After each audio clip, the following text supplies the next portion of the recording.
Not all traps are built to hold you. Some are designed to make you walk in willingly. I used to believe in fairy tales, the kind where love conquers all, where struggles only make a relationship stronger, where two people can face the world together and come out even closer. That's what I thought my marriage was. I had given up everything to be with him. I was born into wealth, the kind where silver spoons weren't just for decoration, but an expectation. My parents had built their fortune through generations, and with it came a strict set of rules. Rules about who I could associate with, who I could love, who I could marry. But love? Love doesn't follow rules. And so despite their warnings, despite the fights, despite the tears my mother shed when I packed my bags, I chose him. My husband came from a small rural village, where the air smelled of damp earth after the rain, where people worked with their hands and built their lives from the ground up. He wasn't born into money or privilege. He had to fight for everything. He had dropped out of school to chase a future in the city, and I chased him. At first it was beautiful. We lived in a cramped apartment with thin walls and an old leaky faucet, but I didn't care. He was my home. We shared instant noodles for dinner, laughed at our own struggles, held each other at night, whispering about the future we'd build together. "We don't need money," he had said one night, tucking a strand of hair behind my ear, "as long as we have each other." And I had believed him. But love can't pay the bills. Over time, reality settled in. My career, once promising, was now crumbling under pressures I never saw coming. Deals fell through. Clients walked away. And suddenly I was no longer the wealthy girl who gave up everything for love. I was just another struggling wife. His career wasn't any better. The jobs he took never lasted. Promises of promotions turned into excuses. We weren't sinking yet, but we were treading water. And then the changes started. Small at first, a sudden obsession with his phone, meetings that stretched late into the night, an unfamiliar scent on his clothes, something faint, something floral. I told myself it was nothing. I told myself I was being paranoid, until the day I stumbled upon something I wasn't meant to see. And that was when I realized fairy tales don't exist. At first I ignored the signs, not because I was blind, but because I didn't want to see. Love has a way of making you rationalize the irrational, of convincing you that late nights are just hard work, that sudden silences are just stress, that a shifting gaze means nothing at all. But the problem with ignoring something is that it never really goes away. It waits, it lingers, and then one day it's too loud to ignore. It started with the phone. A device that had never been a source of tension between us suddenly became his most guarded possession. He used to leave it lying around, face up, unlocked. Now it was always in his pocket, always on silent and always facing down. The first time I reached for it absent-mindedly, just to check the time, he snatched it away so fast he nearly knocked over his coffee, a reaction that didn't match the action. Too defensive, too panicked. I let it slide. Then came the late nights. They didn't happen all at once. It was gradual, like a slow-moving tide creeping onto shore. The office is slammed this week. My boss is breathing down my neck. You know how it is. Gotta put in extra hours to get ahead. And I did know how it was. Work was demanding. Success wasn't handed to people like him. But then I started noticing the inconsistencies. Some nights he came home exhausted, collapsing onto the couch, barely able to keep his eyes open. Other nights he came back wired, energized, smelling of something expensive, something unfamiliar. The biggest clue wasn't even in his behavior. It was in his clothes. One night, as I was doing laundry, I picked up his shirt and froze. Lipstick. Faint. Barely visible. But there. A shade I had never owned. I stood there, the fabric clutched in my hands, my mind racing through 1,000 possible explanations. It could have been a mistake. An accident. Maybe it brushed against someone at work.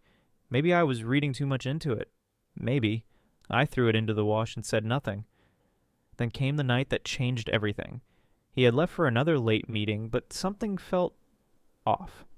I had learned to recognize patterns in his absences. There were nights when he was genuinely exhausted, and then there were nights where he came home late, but strangely refreshed. Tonight was supposed to be one of the exhausting nights. He had complained all morning about being overworked, about how he just wanted to sleep for a week, and yet his suit was missing, the one he only wore on special occasions. Something inside me snapped. I picked up my phone, my hands trembling, and dialed his number. It rang once, twice, then went straight to voicemail. I sat in the dark, staring at the screen. My heart was pounding. This wasn't paranoia. This wasn't insecurity. This was my gut screaming at me that something was wrong. And this time, I wasn't going to ignore it. I lowered the phone, my fingers tightening around it. My mind raced. This wasn't normal. He never ignored multiple calls in a row, not unless he didn't want to be found. A strange kind of cold settled in my stomach. Not fear, not sadness, something sharper. I switched tactics. Instead of calling, I opened our text thread. My fingers moved on their own. Me? Hey, where are you? No response. I watched the message sit there, unread, taunting me. I stared so long my vision blurred. Then 3 dots appeared, typing. My breath hitched, my grip on the phone tightening. The dots vanished. No message came through. My pulse pounded. He saw it. He was there. He just chose not to reply. That single choice told me everything I needed to know. I stood up so fast the chair scraped against the floor. My whole body felt electrified, my skin tingling like my instincts were screaming at me to move. And so I did. I grabbed my coat, my keys, my bag. I had no plan, only the certainty that I had to find him. I stepped outside, the night air biting against my skin. The streets were quiet, dimly lit by flickering streetlights. My car was parked by the curb, but as I reached for the handle, something inside me hesitated. Where would I even go? If I was right, if he really was lying to me, where would he be? I exhaled sharply, forcing my mind to steady. Think. And then I remembered. The hotel. Not just any hotel. The one his boss always hosted client meetings at. The one he had mentioned in passing weeks ago, when he joked about how nice the suites were. The one I had dismissed at the time, because why would it matter? A knot tightened in my stomach. It mattered now. I slid into the driver's seat and started the car. The engine rumbled to life, but my hands on the wheel felt unsteady. Once I did this, there would be no turning back. Did I really want to know? A voice inside me, the part that had been whispering warnings for weeks, answered, yes. So I drove. The city lights blurred past me, the streets a hollow echo of movement. Every red light felt agonizing, every second stretched longer than it should. My hands clenched the wheel tighter with each turn, my mind bouncing between rationality and impulse. What if I was wrong? What if I was about to humiliate myself? What if he really was just stuck at work, exhausted, and I was acting like some paranoid, insecure wife? But then I remembered the lipstick, the silence, the unanswered calls. I wasn't wrong. I knew it in my bones. The hotel came into view, looming ahead like a beacon in the night. I pulled into the parking lot, heart hammering, my eyes scanning the rows of cars. And then I saw it. His car, parked neatly near the entrance.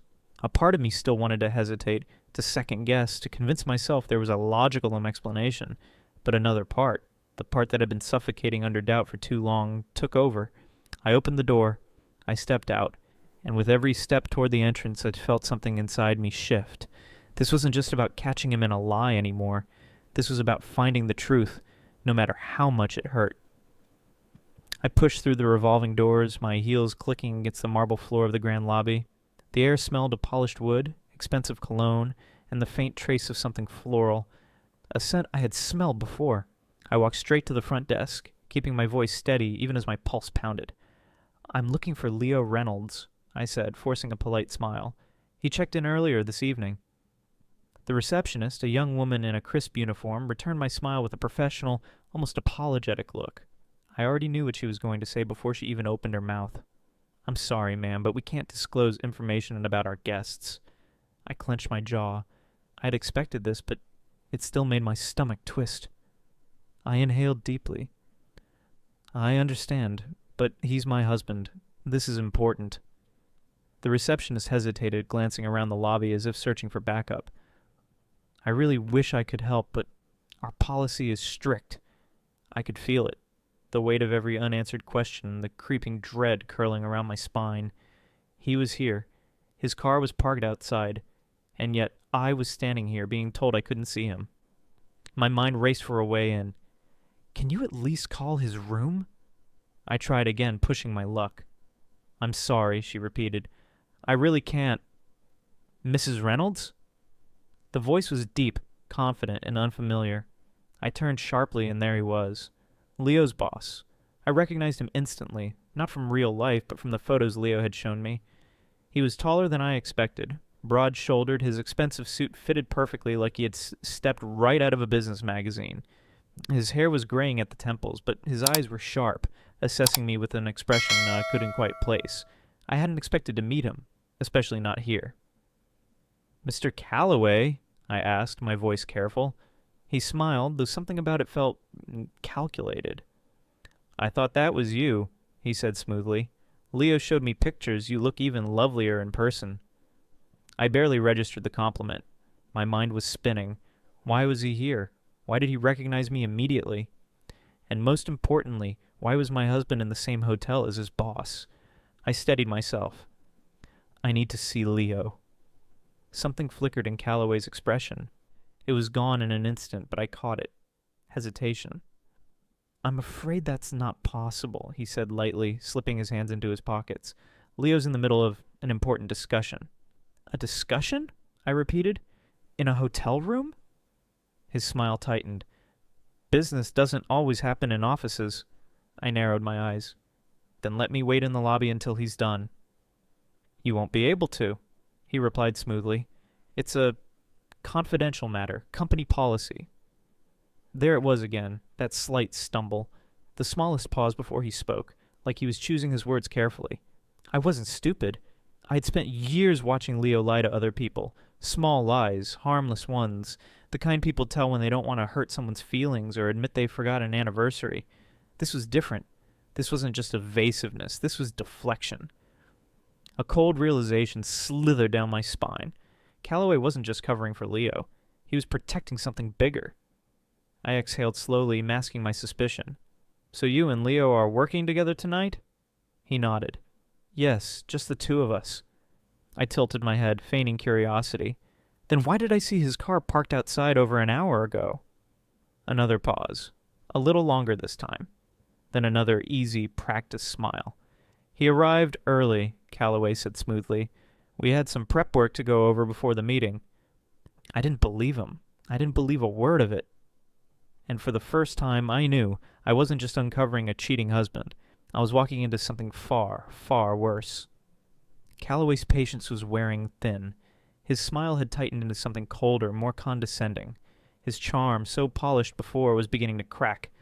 "Mrs. Reynolds," he said, his voice low, controlled, "I understand your concern, but you're interfering with your husband's work. You're putting him in a difficult position." I held my ground, even as my pulse pounded in my ears. "Then let me hear it from him." Calloway exhaled through his nose, his expression darkening. "You don't seem to understand how things work. If you keep pushing, you won't just be making things harder for yourself. You'll be making things harder for Leo." I stiffened. "Are you threatening his job?" He gave a small, effortless shrug as if the answer was obvious. "Leo has potential. He's worked hard, and I've been generous in ensuring he gets the opportunities he deserves, but that generosity has its limits." I swallowed hard. "Assume you don't want to be the reason he loses everything he's worked for?" he added, tilting his head. The weight of his words settled over me, pressing down like an iron grip around my ribs. I had been fighting for our marriage for so long, working to make up for his shortcomings, sacrificing, believing that love was enough. Hadn't I already taken so much from Leo? Hadn't I already made his life harder by pulling him into a world he didn't belong to? Maybe this was my fault. Maybe I was too demanding, too controlling. Maybe if I just stepped back, if I let him have this one thing, everything would go back to the way it was. I inhaled sharply and lowered my gaze. "Fine," I whispered. "I'm going home." Calloway gave a pleased nod, already dismissing me. Smart choice. I turned on my heel, my throat tight, my chest aching. This was wrong. Everything about this was wrong. But for Leo, I was willing to let it go. At least I was. Until I saw them. I stopped. Every sound in the hotel seemed to fade, every movement slowed. At the far end of the lobby, walking in from the outdoor pool, was my husband. And he wasn't alone. My stomach twisted violently. Leo's arm was wrapped around a woman's waist, a woman who wasn't me. She was young, strikingly beautiful, her damp hair cascading over bare shoulders, wearing nothing but a fitted dress over what looked like a bikini. The two of them looked completely at ease, like they had just come back from a swim together, like they had done this 1,000 times before. I forgot how to breathe. Leo froze the moment he saw me. His body went rigid, his face draining of color. His hand dropped from the woman's waist as if he had been burned, but she didn't notice. She smiled up at him, curling her fingers around his wrist. "What's wrong, baby?" she asked, voice light, playful. "Who are you looking at?" "Baby." A sharp, physical pain bloomed in my chest. Leo still couldn't move. His mouth opened slightly, but no words came out. No explanation, no excuse. Just stunned silence. And in that silence, I felt something inside me shatter. I had imagined this moment before. Not because I ever wanted it to happen, but because every woman who has ever feared losing the man she loves has run through this scenario in her head. What if? What if he cheats? What if I catch him? What would I do? What would I say? Would I scream? Would I slap him? Would I tear her apart? I did none of those things. I just stood there, and I felt everything at once. Years of love, of struggle, of believing we were in this together, all crumbling into dust. Every sacrifice, every late night spent worrying about our future, every moment I held on to hope while he was out doing this. I had given up my world for him, and in return, he had turned me into a fool. My mind flickered back to my family, to the nights my father had sat me down and begged me to reconsider, to my mother's tear-streaked face when I told her I was leaving to be with him. "You don't understand," I had said. "We love each other. That's enough." And now, as I stood there watching him in the arms of another woman, I had one singular thought. They were right. I should have listened. My vision blurred. I turned sharply, my chest so tight I thought I might collapse right there in the middle of the lobby. I needed to leave. Now Leo took a sudden step forward, his shock breaking into panic. "Wait!" But I was already walking away. "Please," Leo called after me, his footsteps fast behind mine. "Just listen." I spun around so fast he almost crashed into me. The coldness in my voice even surprised me. "Don't." He stopped short. "I'm done," I said, words tasting like steel on my tongue. "I'll send you the divorce papers." I saw his lips part, saw the fear creep into his eyes, but I didn't care anymore. I turned without another word, without giving him the chance to explain, to lie, to manipulate me into forgiving him. And then I walked out of his life. By the time I got home, my hands were still shaking. My mind was numb, and my heart, I wasn't even sure if I had one anymore. My phone buzzed. I ignored it at first, but then it came again, and again. With stiff fingers I reached for it, the glow of the screen illuminating the darkness around me. Inside were his messages. He said that the girl was his boss's younger sister. From the first time she met him, she had liked him. His boss, wanting to protect his sister, had warned him, despite knowing he was married, that if he agreed to be with her, he would be protected, promoted, and supported. Otherwise, he would face difficulties at work. Every word felt like a knife cutting into my heart, filling me with unbearable pain. A sickening chill ran through me. Calloway had known all along. He had orchestrated it, and Leo, my husband, the man I had given up everything for, had played right into his hands. Just for money and status, my husband had chosen to do something so disgraceful. I would never forgive him. I didn't sleep that night. I didn't scream or break things or let the weight of what happened crush me into dust. I just sat there staring at nothing while the realization settled over me, like the final piece of a puzzle clicking into place. Leo had never loved me the way I loved him. I'd been his safety net, his stepping stone, his way into a world he never truly belonged to but always wanted access to. And when that world started slipping away from me, when my career struggled and my security wavered, he had found someone new to hold him up. That was the cruelest part of it all. It wasn't just about the affair. It was about the fact that I had spent years fighting for a marriage that was never built to last. By morning, my decision was made. I packed my things, not in a rush, not in anger, just with quiet finality. When Leo finally came home looking disheveled and exhausted, he found me standing in the doorway, suitcase in hand. His face paled. "Wait." There's nothing left to say. My voice was calm. Too calm. The weight of everything we had been through, everything I had sacrificed, pressed against my chest. But I wasn't breaking under it. I was letting it go. His lips parted, maybe to explain, maybe to plead, but I was already reaching for my suitcase. "Don't," I said, my voice steady, calm, too calm. He hesitated. "You don't even know the full story." I let out a quiet, humorless laugh. "I know enough." Silence. For once he had nothing to say. No clever lies, no last-minute excuses. I stepped past him, my heartbeat steady. I could feel him watching me, waiting, hoping I'd turn around, that I'd change my mind, that I'd be the same woman who always forgave, always fixed, always stayed. But that woman didn't exist anymore. And so, I walked out of his life. And I didn't look back. Betrayal isn't just about infidelity, it's about choices. It's the moment someone chooses selfishness over loyalty, convenience over commitment. The moment they decide that your love, your time, your sacrifice is something they can replace. But the thing about people like that, they never truly win. Because while they chase temporary pleasure, temporary validation, temporary success, the people they betray, they rebuild. They walk away, stronger, wiser, untouchable. And by the time the betrayer realizes what they've lost, by the time they turn around and look for you in the wreckage, you're already gone.